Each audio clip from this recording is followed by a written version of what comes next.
Buenas, Hola Ricardo, ¿cómo andas? muy bien. ¿Y vos? ¿Cómo te ha ido? Bien, se me cayó el trípode justo cuando iba a entrar. No te preocupes, Calor, aquí ya está. ¿qué más? Bien, bien, bien. Feliz aquí de estar contigo y de poder hablar del libro. Eso me tiene muy emocionado. Yo estoy muy feliz, aquí lo tengo, me parece una joya de libro. Voy a arrancar a hablar de una vez porque para que no perdamos el tiempo de nada. Eh, pues lo he estado viendo en estos días mucho y he estado consultándolo mucho. Pues luego de haberlo leído cuando me lo di a conocer, eh, y cada vez me parece un libro mejor y cada vez me parece más útil y cada vez me conmueve más la empresa que es este libro, el esfuerzo que hay detrás, el propósito que hay detrás, el trabajo que hay, pero además el talento, la agudeza con la que está escrito, el amor que transmite por los libros y por el esfuerzo de los libros. Mejor dicho, cada día me parece más necesario y me siento muy feliz de tener esta oportunidad de hablarlo. Aquí lo tengo y de verdad es un libro además muy bonito, que es una buena compañía físicamente, digo, el objeto es muy bonito. Es, es honroso tenerlo sobre el escritorio, sobre la mesa de noche. Se siente uno con un buen libro al lado. Entonces, pues estoy aquí listo para hacerte preguntas. Tengo muchas, obviamente, eh, pero para empezar quería preguntarte lo siguiente.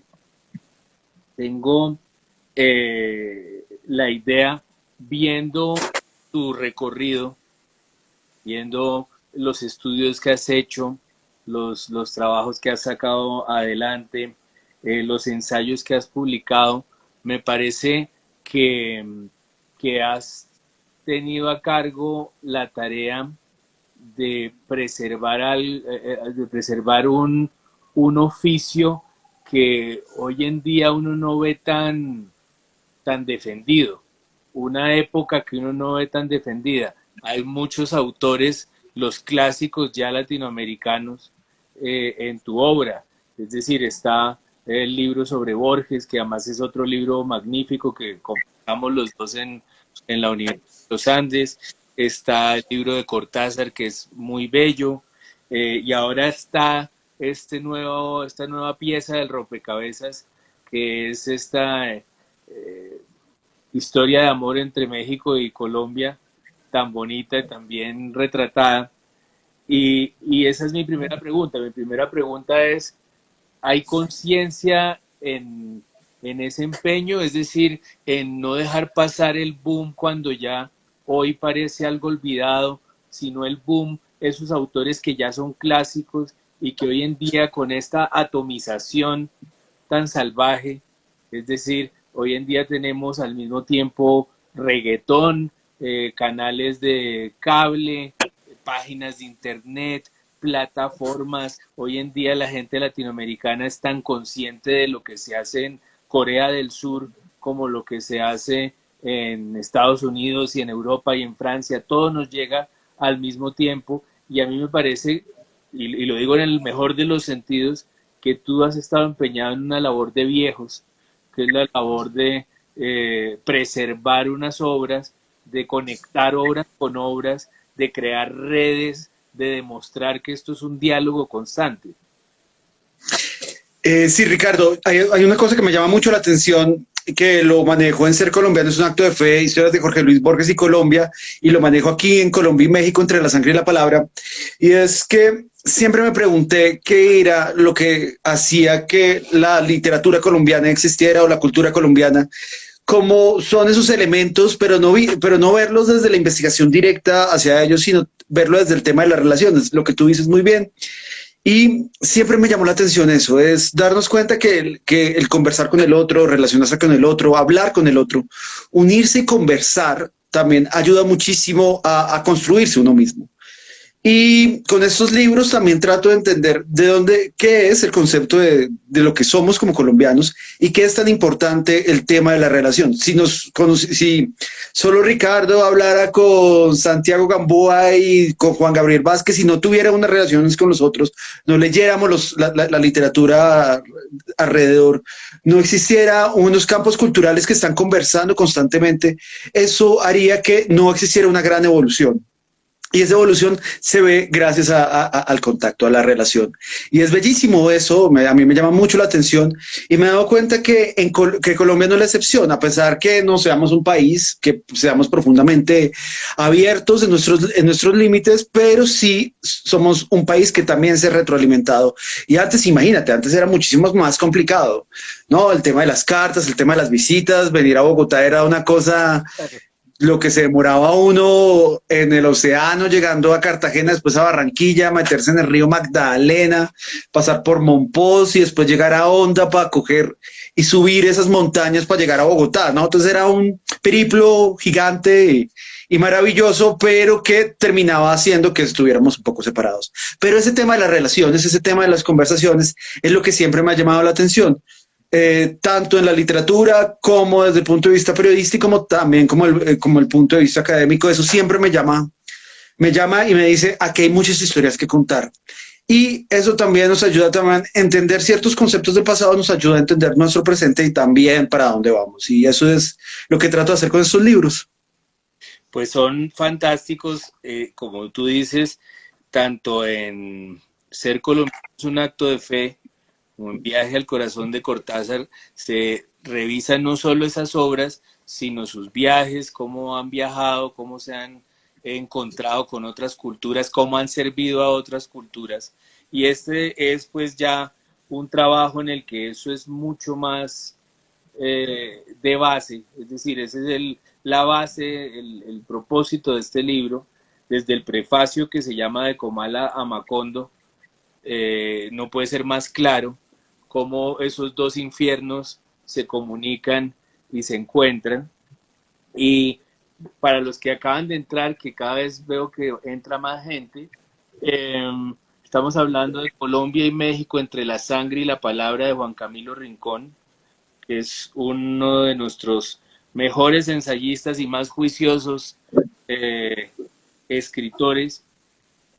Y estamos hablando porque acaba de salir y porque realmente es un libro muy, muy completo y muy útil para entender no solo esa relación, sino ambas culturas. Comparándolas se entienden también sus diferencias. Lo que quería preguntar es, a continuación, como vemos, es un viaje de ida y vuelta todo el tiempo, pero podrías, sin ir a arruinar el libro, que es un placer leerlo, contarnos las etapas que ha tenido esa relación. Aquí están muy claras en el libro y se ven desde el contenido.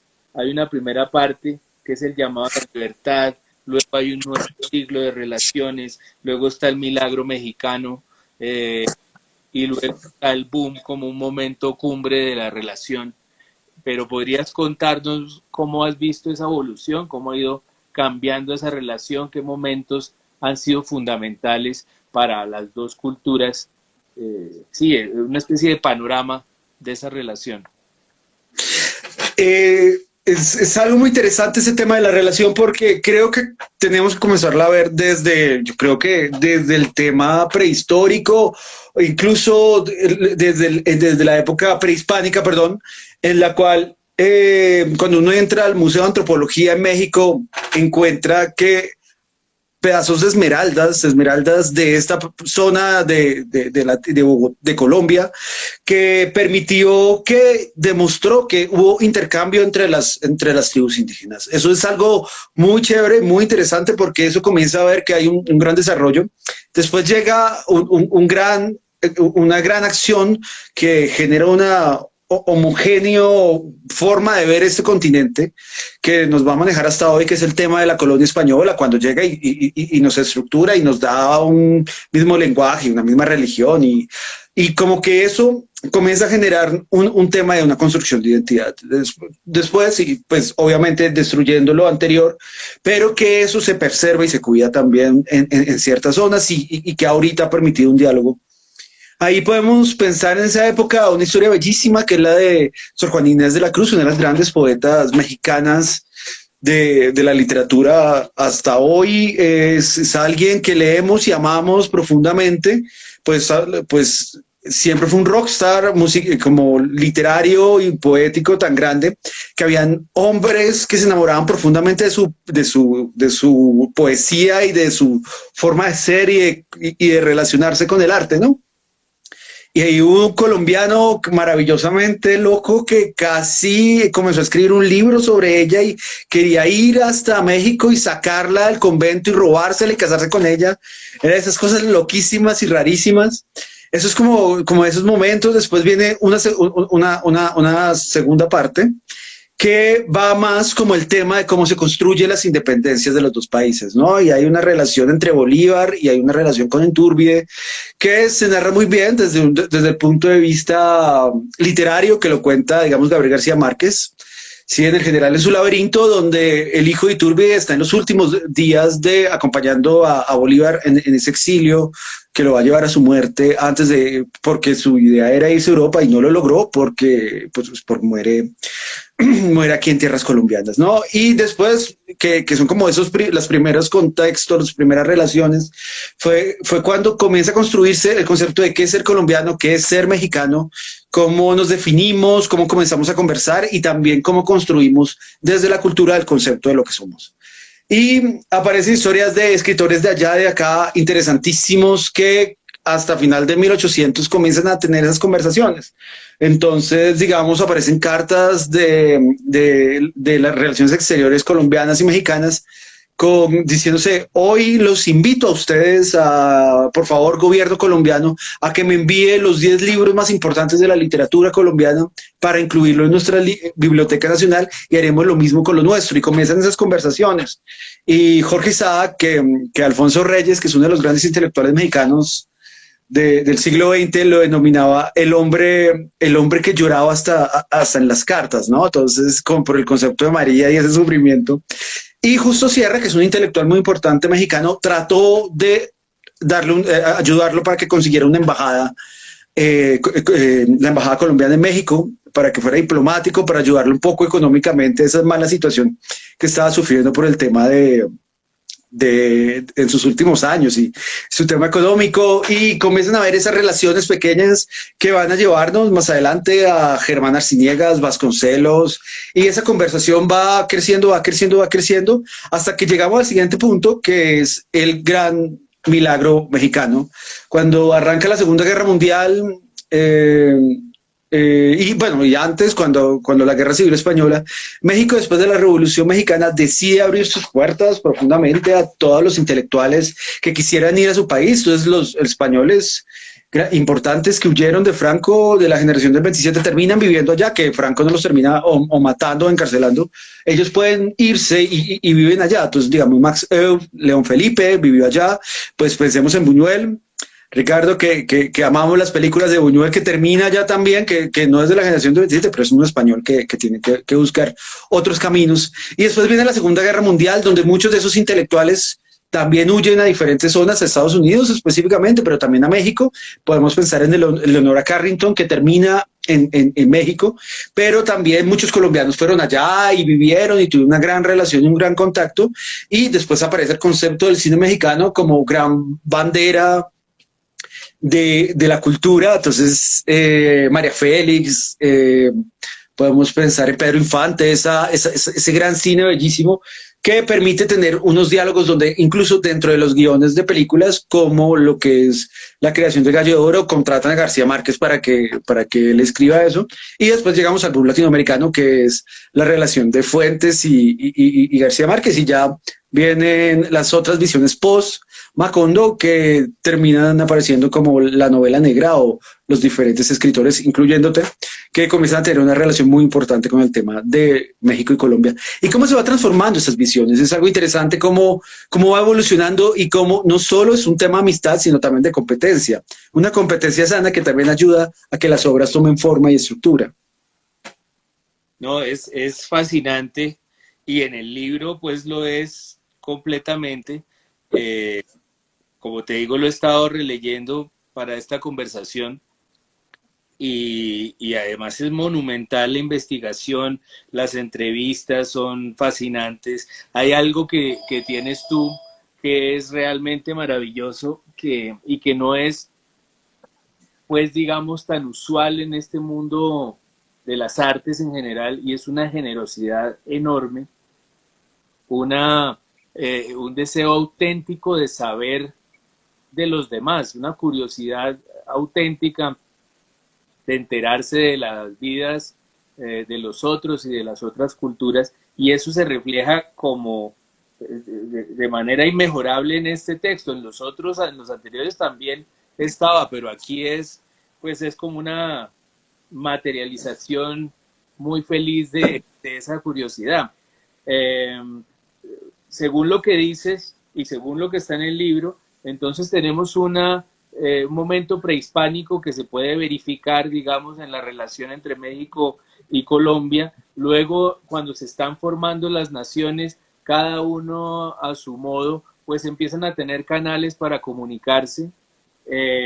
Luego, más adelante, México se vuelve un centro cultural y un refugio de intelectuales y de artistas, y allí van a dar los colombianos. Hay que recordar, como tú decías, que en un momento dado era un lugar, una especie de centro cinematográfico fundamental, cuando estaba Cantinflas, cuando estaban todos los artistas que ya mencionaste, hubo directores fundamentales de la historia del cine. Allá fue allá a dar Buñuel, el Indio Fernández hizo una de las grandes películas mexicanas, son de una calidad además comparables con las de Hollywood, y fueron allá a dar a esa especie de meca cinematográfica una cantidad de artistas colombianos, de escritores y grandes novelistas colombianos que también ya tenían, pues porque crecieron entre el cine, la vocación al cine.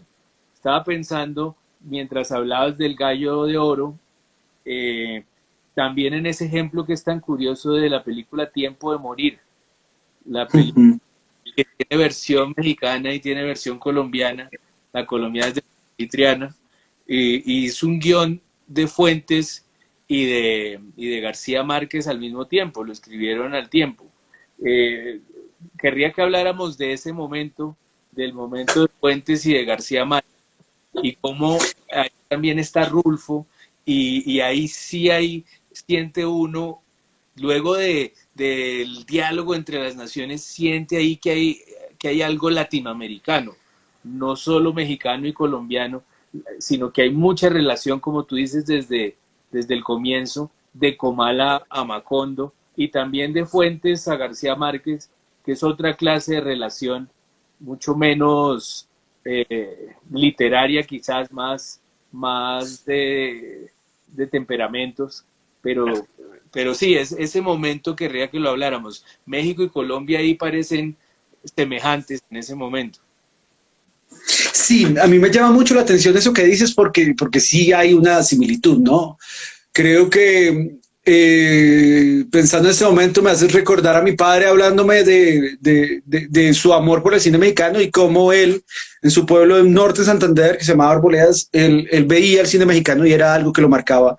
Y pues es un tema de que Estados Unidos, que era el que sacaba los western y todo eso, entra a la Segunda Guerra Mundial y hace todo lo posible para dirigir todo eso, y el material para hacer las películas era inflamable y se utilizó como un concepto de armas. Y México aprovecha ese momento, esa opción, y construye este gran cine de oro, ¿no? Y después viene este gran momento.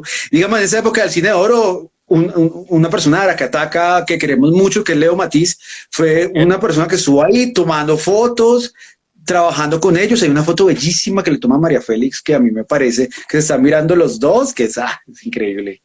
Y tuvo una gran relación con el cine mexicano y me gustaba eso porque siempre comenzó a estar presente.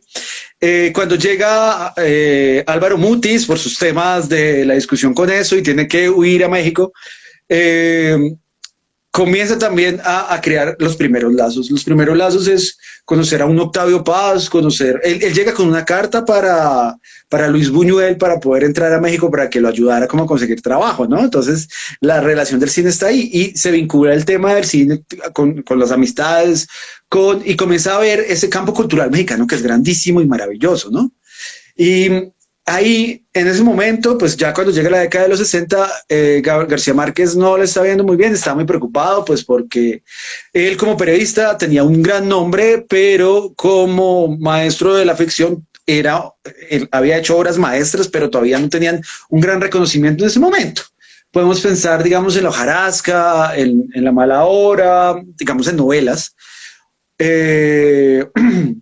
Y en El coronel no tiene quien le escriba, que casi todas, exceptuando lo de La mala hora, que se gana el premio eso, pues que tiene que ver ahí un poco la ayuda de Mutis.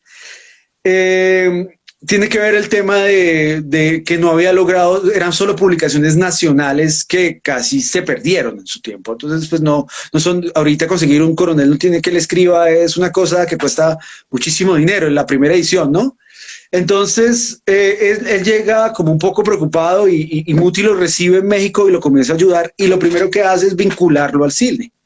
Comienza a ayudarlo y le presenta a sus amigos, al jefe en ese momento que era Octavio Paz y a su secretario que era Carlos Fuentes y lo comienza a llevar a esas fiestas porque además Álvaro Mutis, además de ser un gran poeta en ese momento, era un gran poeta, era un intelectual y una persona que podía embellecer un espacio. Todos hablan de lo maravilloso que es Álvaro Mutis en las fiestas, es algo loquísimo. Hablan de su poesía y después de las fiestas.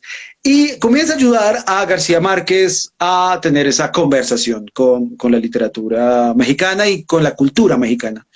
Y ahí aparece algo muy interesante, que es esa historia bellísima, Ricardo, que tú la conoces muy bien, que es él preocupado tratando de pensar en su gran obra, porque eso es una de las cosas más importantes ahí.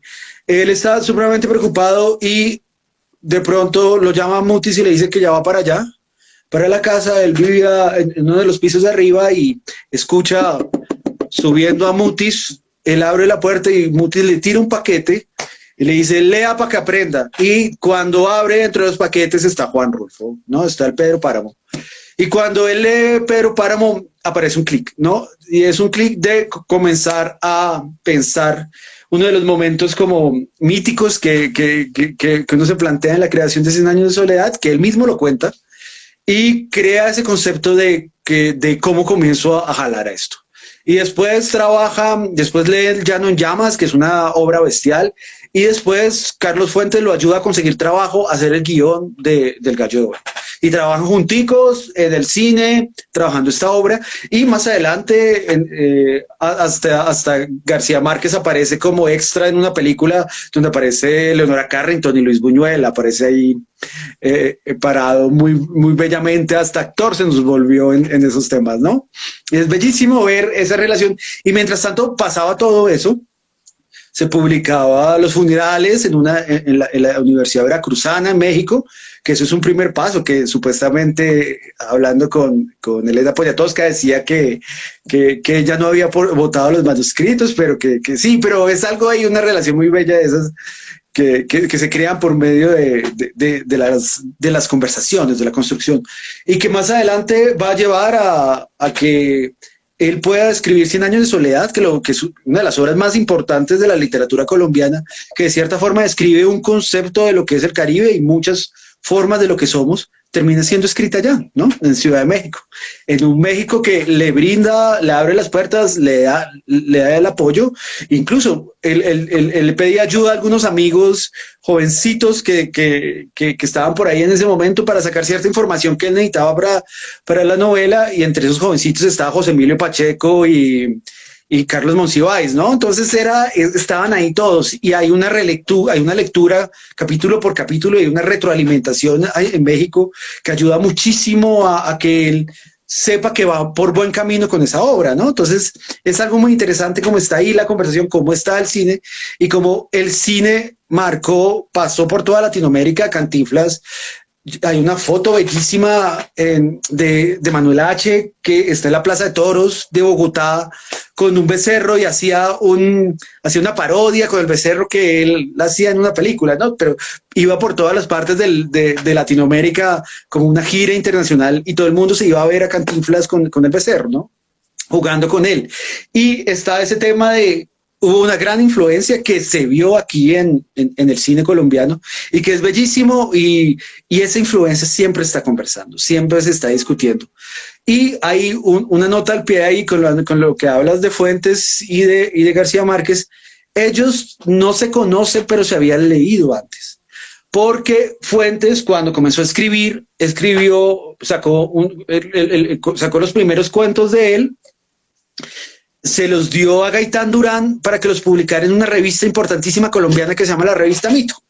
Claro. Entonces, y en esas mismas ediciones, García Márquez, que estaba acá, también le daba material como partes del Coronel o algunos cuentos también, todos, y publicaban en la misma revista sin conocerse, y ellos se leen, pero no se conocen, y más adelante la revista Mito va a ser una conexión muy importante de las conversaciones para que ellos van a desarrollar su amistad. Esta amistad que los va a ayudar a crear 100 años de soledad, que también fortaleció mucho la literatura de Fuentes y que los va a acompañar a Europa, donde aparecen estos 4 monstruos que son la base de la literatura publicada en Europa latinoamericana, que es García Márquez, Julio Cortázar, Carlos Fuentes y Mario Vargas Llosa, ¿no? Entonces son como el núcleo. Claro, claro. Alguien pregunta allí, pues, por eso estaba que dicen Gabriel García Márquez trabajó en cine en México. Entonces, diciendo que lo hizo, que escribió El Gallo de Oro, el guión, que también trabajó en Tiempo de Morir, que esa película es de Ripstein, la versión mexicana, y luego hay una versión de Jorge Alitiana del año 84. Y mientras hablabas, mientras contabas, mientras repetías la palabra conversaciones, me parecía importante decir, pues para los que están entrando, veo que además cada vez más gente entra, recordar que estamos hablando de este libro, que cada uno lo tiene en Colombia y México, entre la sangre y la palabra, y que el libro es sobre la conversación de 2 culturas, de 2 naciones, de 2 grupos de artistas, pero también es un libro de conversaciones, porque Juan Camilo Rincón, Juan Camilo, que es el autor, está en la parte de arriba, una cantidad de conversaciones, conversó con una cantidad de personas para llegar a estas conclusiones, para digamos, confirmar la hipótesis de que hay una cultura que suma la cultura colombiana con la mexicana. Y para ello habló con Elena Poniatowska y con Paco Ignacio Taibo II. Aquí hay una lista en el prefacio, está Elmer Mendoza, Guillermo Arriaga, luego gente en Colombia como Santiago Mutis y William Ospina, Roberto Burgos, Álvaro Castillo, que sabe todo lo que hay que saber en el mundo. En fin, entre todas las conversaciones hay una que es particularmente conmovedora, que es la conversación con Elena Poniatowska. A mí me gusta mucho todo lo que cuentas de esa conversación y me gustaría que lo habláramos para animar todavía más a los lectores, porque sí, esta realmente, si uno lo viera como una historia, como un relato, este libro, es el relato de un ensayista colombiano, como decía al principio, que se ha tomado a pecho la tarea de preservar las obras magníficas de un grupo de artistas en tiempos de atomización y en tiempos de dispersión. Se ha tomado en serio esa tarea de preservador, de recuperador de estas obras.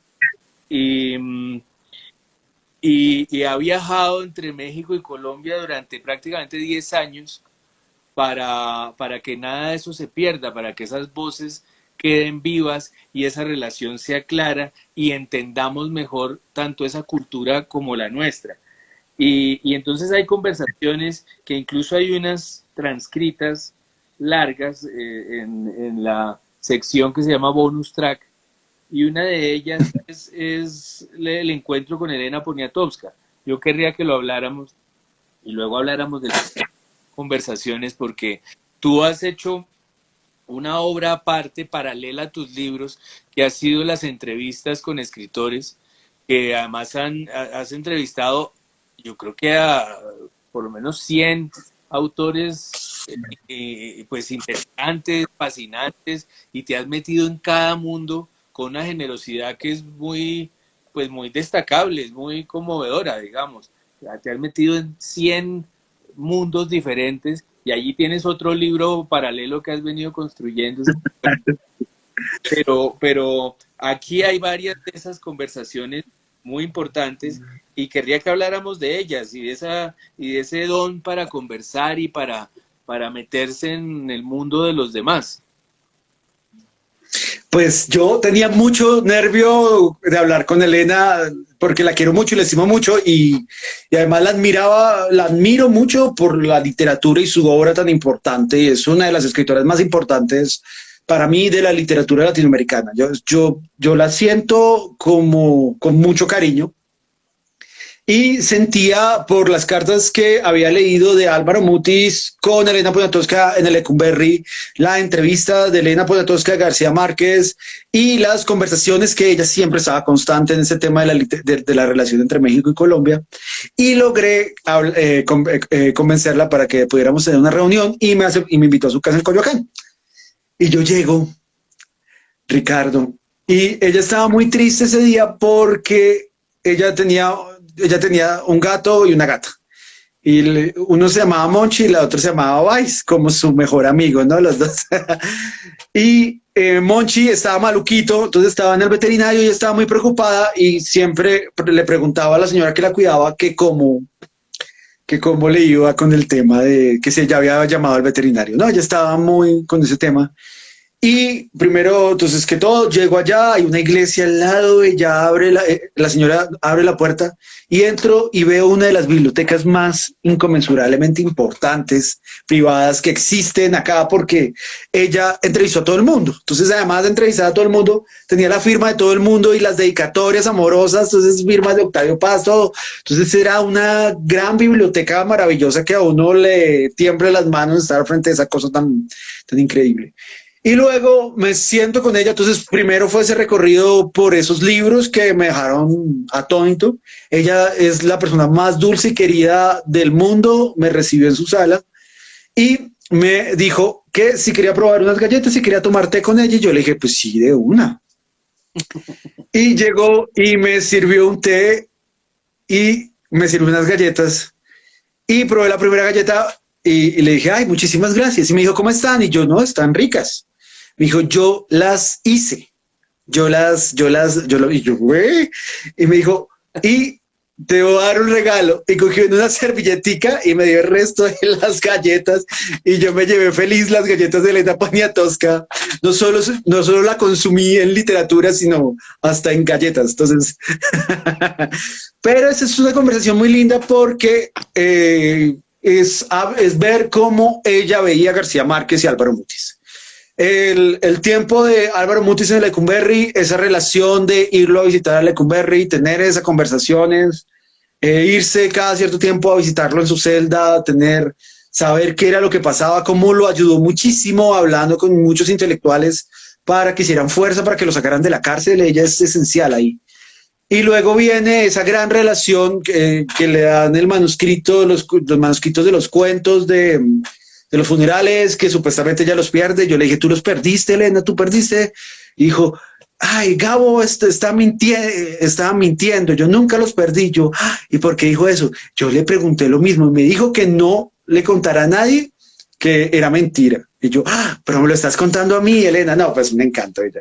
Pero claro, entonces esa conversaciones que son bellísimas, es verla como que una cosa que yo amo de García Márquez es que creo que no hay nadie más maestro además de ser un gran escritor, él se sabía vender a sí mismo, ¿no? Entonces, vendía el concepto de García Márquez, que es una cosa supremamente bárbara, que digamos ese tema del libro que lo manda a Argentina separado porque vende la licuadora y espero que el libro sea bueno y ese, no sabemos si es así, pero él creaba esos mitos que son bellísimos y que los repetimos y que los amamos, pero sentimos que hay algo que no es totalmente cierto, pero no nos importa, es él.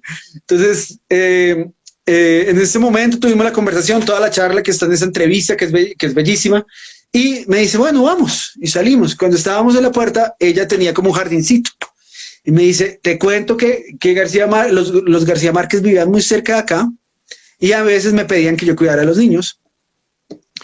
Y a veces Mercedes venía mucho a esta casa a conversar, a tomar té y eso. Y me traía muchas materas para que yo se las guardara.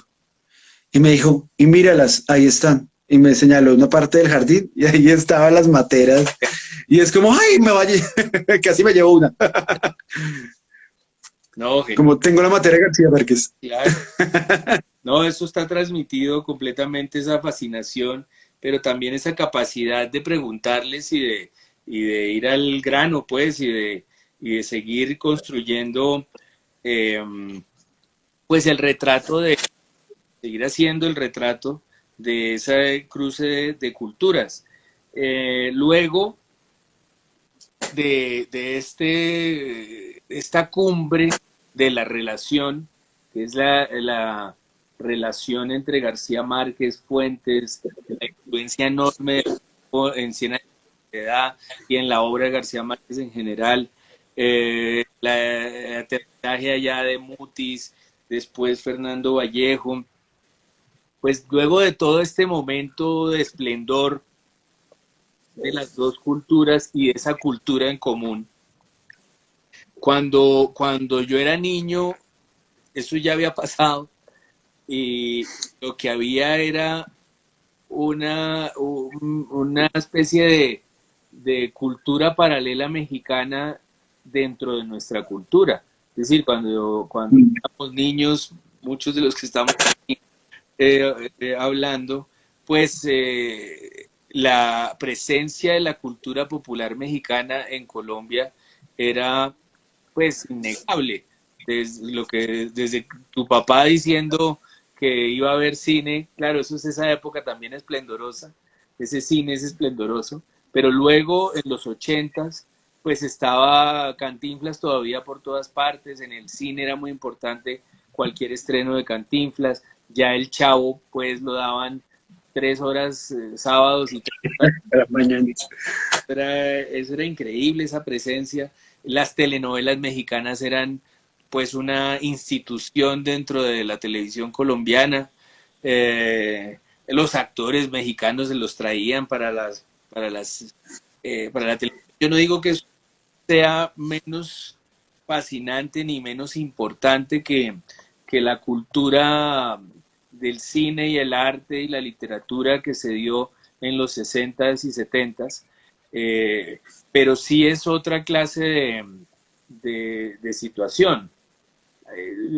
Voy a lo siguiente, a que ahora que hablábamos de Monsiváis y Poniatowska y Octavio Paz, pues son unos nombres realmente, bueno, Alfonso Reyes, esa gente pues son sabios y son personas llenas de humor y de cultura y de literatura por dentro. Uno sabe que Martín Valero estuvo muy cerca de Monsiváis, fueron grandes amigos. Uno sabe que pues que Alfonso Reyes no, poco más brillante, o sea, más brillante que él, pocos en la crítica, de la crítica latinoamericana.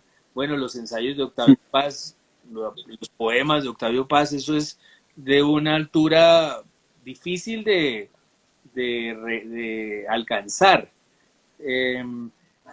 ¿Tú crees que lo que ha venido después, cruzado este desembarco de la cultura popular, pues, no digo ya las rancheras, porque eso ha estado siempre en Colombia, pero como tú dices, también la cumbia ha estado allá, eh, digo, este desembarco del Chavo, de las telenovelas, de lo nuevo mexicano, ¿crees que es una época importante? Es la decadencia de ese esplendor? ¿Sigue viva esa gente? ¿Sigue habiendo esos sabios en nuestras dos culturas? ¿O esto es otra etapa ya?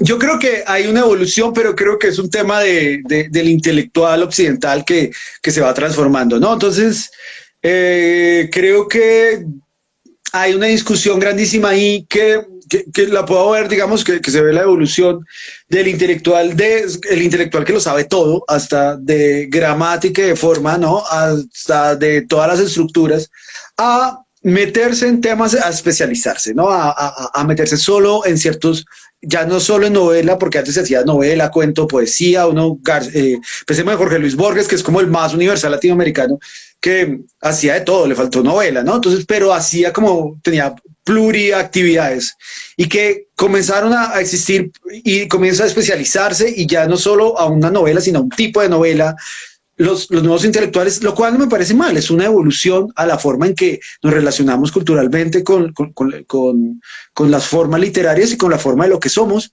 A mí me parece bellísimo que antes que llega la discusión de las ciudades, para mí la contracultura mexicana me parece importantísima con José Agustín y la visión de cómo es el joven y cómo es el vivir en una ciudad, que creo que es el inicio de diferentes literaturas que incluso llegan hasta vos, donde podemos pensar en Colombia en este lado, podemos pensar en que viva la música también, como esas conversaciones entre los jóvenes y otras voces que se tenían que escuchar, ¿no? Entonces, yo amo mucho el concepto intelectual antiguo, que es bellísimo, pero era supremamente machista, elitista, racista, con ciertos temas de que dejaba mucha gente por fuera y que ahora hay nuevos diálogos, nuevas literaturas, nuevas concepciones que se están permitiendo, que ellos están luchando y están logrando grandes espacios y muy buenas obras.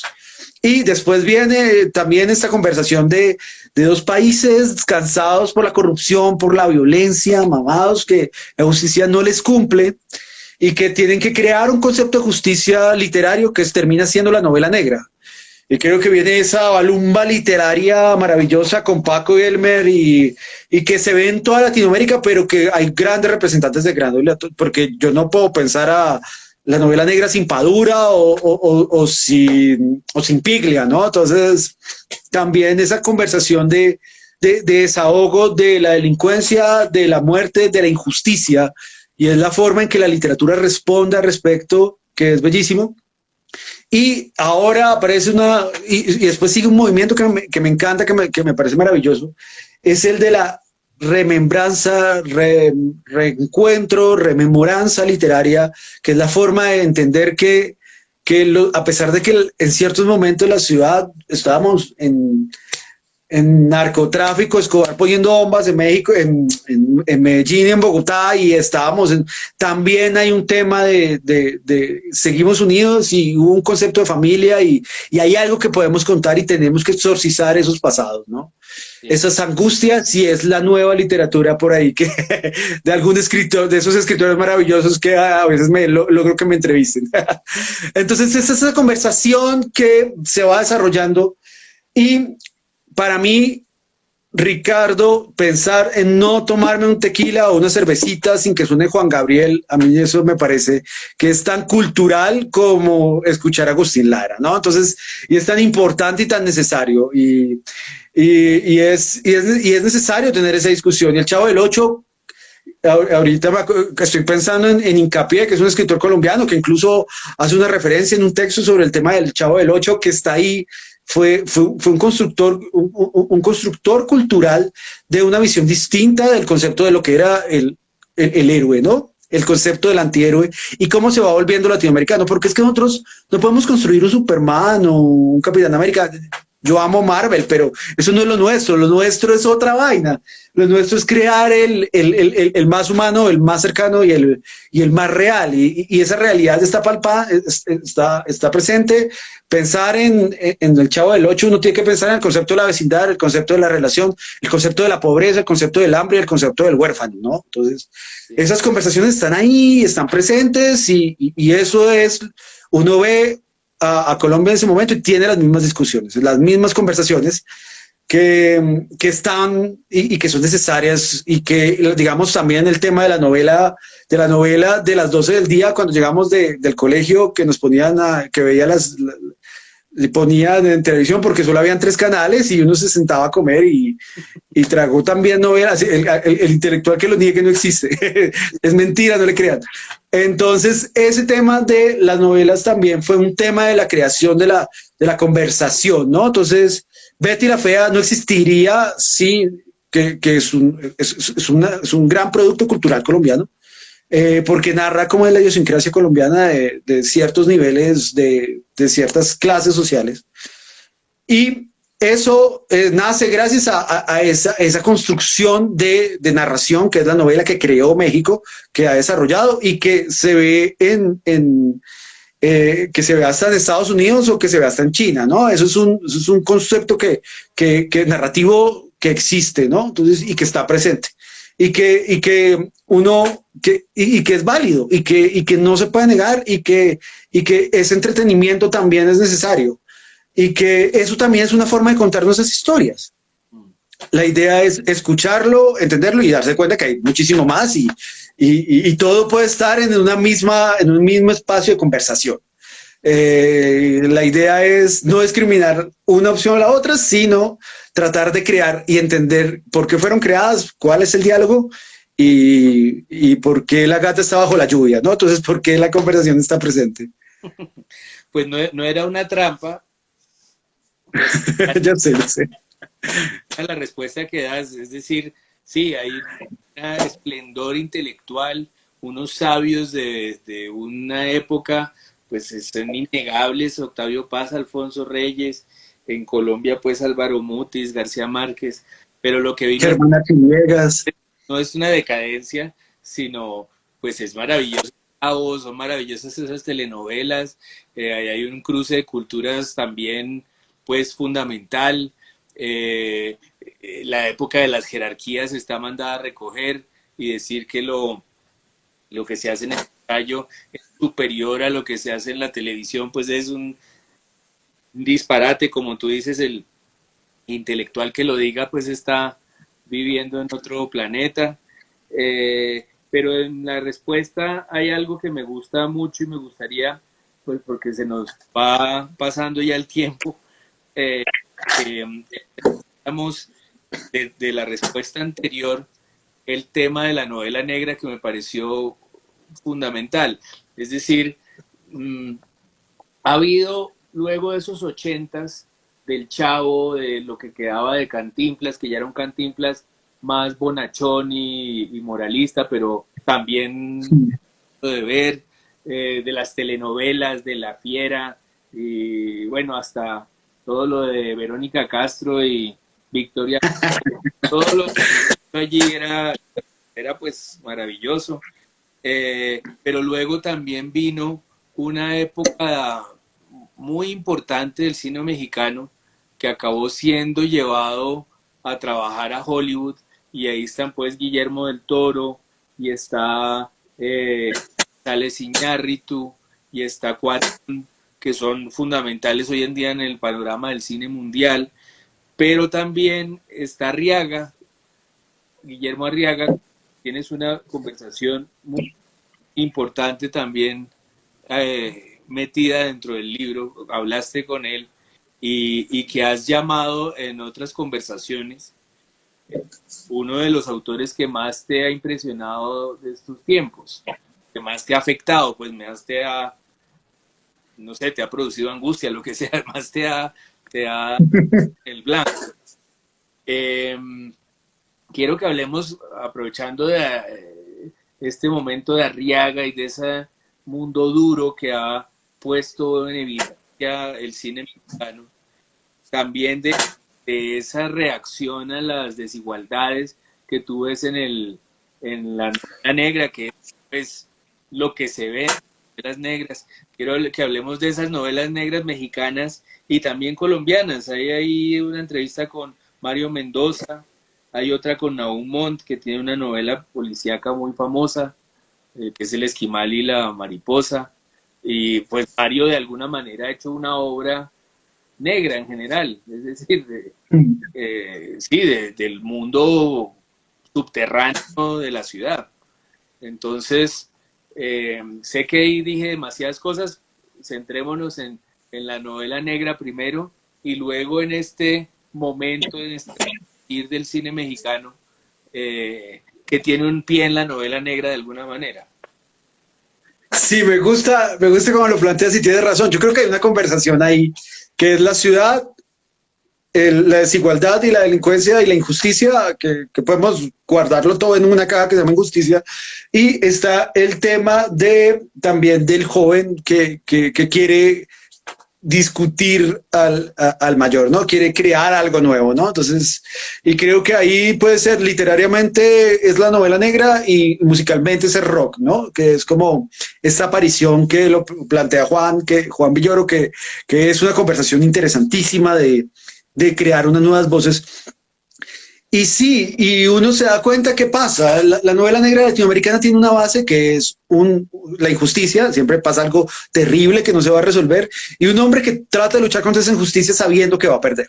No es, y ese hombre normalmente no es una persona perfecta de clase alta rica, no, es un hombre de clase baja que la lucha y que la pelea y que hace, pero que tiene un concepto de justicia y que hace algo que es muy importante. Que era muy común durante cierto tiempo latinoamericano, que es el tema de quedarse callado, ¿no? Entonces, si están robando a alguien, lo que le decían a uno en los 80 era no se meta. No se meta, sí. Como, sí, voltee para otro lado. Y esa persona decide decir no. Sí, es como voy a tratar de luchar contra el concepto de la injusticia, y ese concepto de la injusticia, ese personaje que es maravilloso es el detective, pero es un detective distinto, pero que tiene rasgos del detective norteamericano de los años 50, como Dick Tracy y todo eso, pero que era un detective, el concepto del detective privado. Aquí no existe ese concepto, pero está presente dentro, pero se crea para el concepto de la novela negra. Y es un hombre que no es oficial, que no trabaja en la oficialidad, o que en algún momento, en su inicio, trabajó en la oficialidad, aprende la estructura de investigación policíaca, ¿sí? O sea, en algún momento fue policía, pero deja de serlo y decide vivir de tratar de encontrar y de luchar contra esa injusticia, pero al final lo que muestra es que la justicia es para los de Ruana, los ricos no pagan sus errores, siempre el gran malo sale victorioso, siempre culpan al malo chiquito, pero por lo menos, y eso uno lo siente como una gran victoria. Y además pasa algo interesantísimo, es que no escriben una novela del mismo personaje, sino escriben varias. Y eso, esa misma angustia contra la injusticia aparece en toda Latinoamérica y cada uno comienza a plantearla ahí. En México aparece con Paco Ignacio Taibo, con Berlosco Chain, que es como un personaje maravilloso, que son como 9 novelas, que les sugiero que se lean en orden. En Cuba aparece con... Ay, se me olvidó el nombre de Mario Conde. ¡Ja! Y que es algo interesantísimo, también una conversación, pero aquí en Colombia aparece, que me parece bellísimo, podemos pensar el tema de lo que monta Mario Mendoza, de lo que hace Jorge Franco, y son esos primeros inicios de conversación de Gamboa. Gamboa, claro, no, Santiago es el gran. Perder es cuestión de método, uno no entiende que no es un investigador, que es un periodista, pero resuelve este gran crimen que es muy interesante y que después se vuelve película, ¿no? Y es ese tema de cómo hacemos el paso a las nuevas formas de delincuencia, porque en los 80 pues siempre es el tema de la injusticia siempre es la corrupción, pero también se limita a diferentes visiones. Y en un país como Colombia, que estaba en una guerra de narcotráfico y una guerra entre en el campo, entre paramilitares, guerrilla y ejército, hay una discusión diferente de cómo vemos la violencia. Y eso es algo muy interesante porque son las conversaciones de las distintas violencias y cómo podemos llegar a tener una justicia literaria, que es una cosa loquísima, que es una forma de por lo menos de darle un buen nombre al tema de la lucha, de entendernos por medio de la literatura y de tratar de salvar un poco el alma. Y eso es lo que permite la cultura y es algo bellísimo.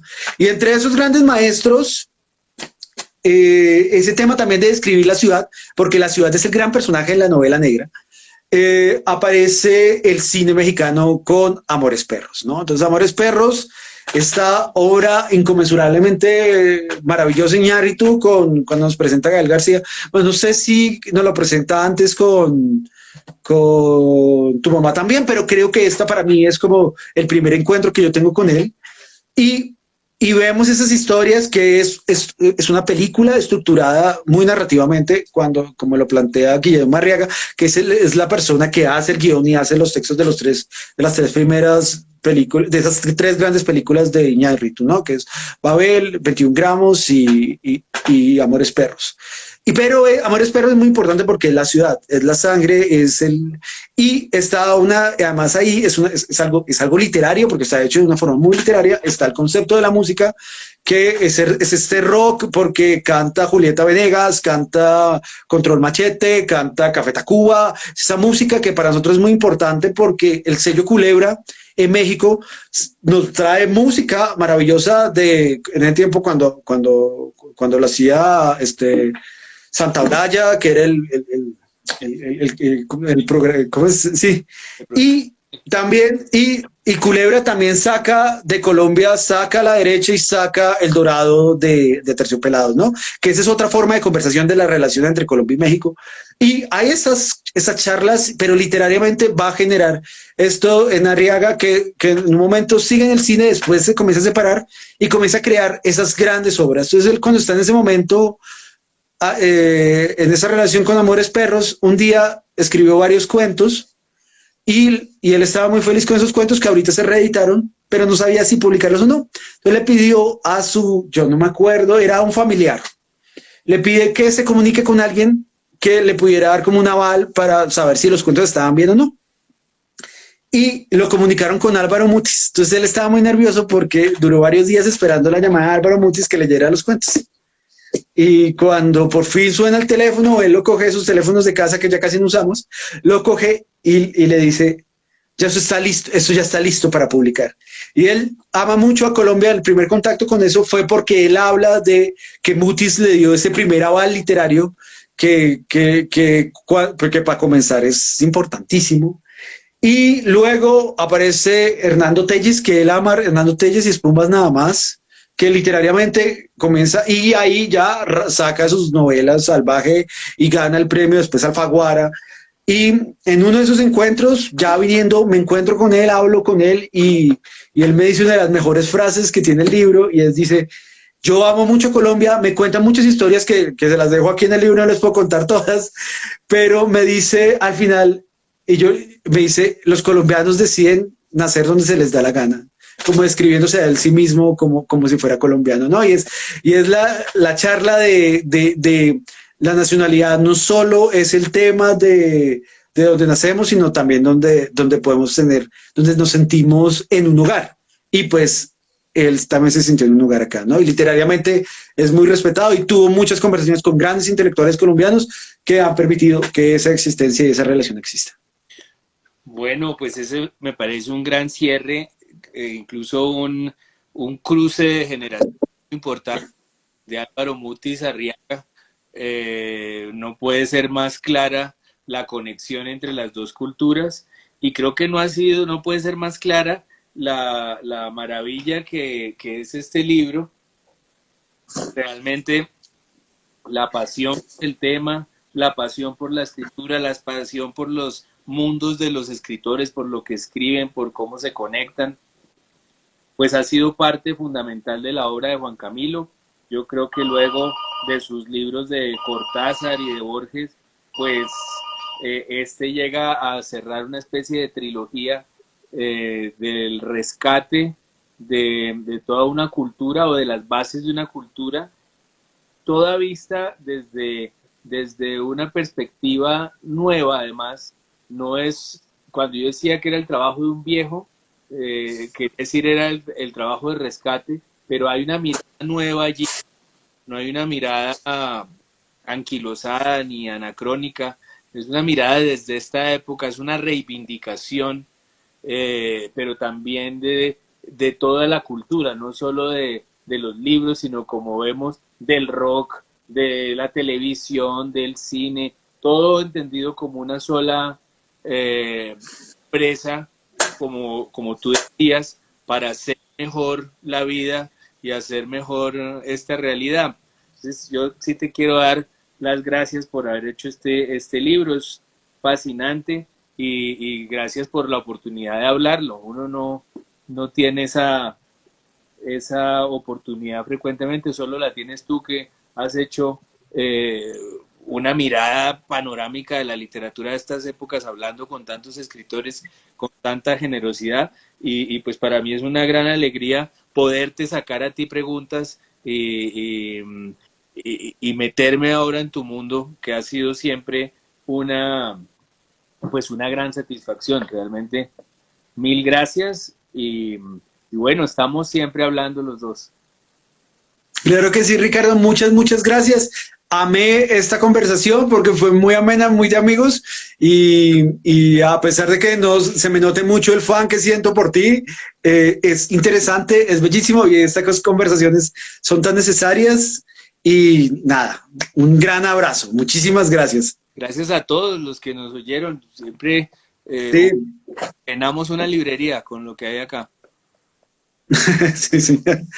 Muchísimas gracias y recuerden, Colombia y México, entre la sangre y la palabra, lo encuentran en todas las librerías. Editorial Palabra Libre. Mil gracias. Chao.